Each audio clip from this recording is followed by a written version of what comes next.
In today's video, I'm going to teach you how to loop video in Canva. If you want your video to keep playing continuously inside your Canva design, the good news is that this is very quick to set up. Canva includes a simple playback option that lets you repeat a video without needing any complicated editing, exporting tricks, or extra tools. I'll walk you through exactly where to find that setting and how to turn it on. To begin, open your design in Canva. Make sure you're inside the project that contains the video you want to work with. This is important because the looping setting needs to be applied directly to the video element inside that specific design. Once your project is open, take a moment to locate the video on your canvas so you can confirm you're editing the right one. Next, select the video you want to loop. Just click on the video element in your design. When it's selected, Canva will highlight it and display editing options related to that media. If you have multiple layers or several video clips in the same project, double-check that the correct video is active before moving on.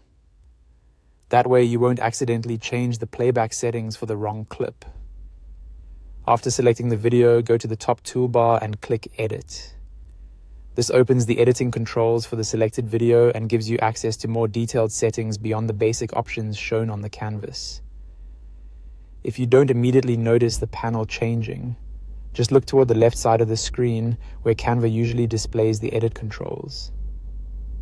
In the edit panel on the left, scroll down until you find the playback section. This is where Canva places the viewing and repetition controls for your video. Inside that section, you'll see an option labeled Play on Repeat with a toggle switch beside it. Click that toggle to enable looping. Once the toggle is turned on, your video is set to loop. That means it will automatically play again from the beginning after it ends, without needing manual replay. This is especially useful for background motion, digital signage, presentations, social media visuals, or any design where you want smooth, continuous playback. And that's it. Your video is now set to repeat in Canva. If you're working with several clips, just remember that you'll need to select each one individually and check its playback settings if needed. Thanks for watching, and I hope this helped you quickly set up a looping video in Canva.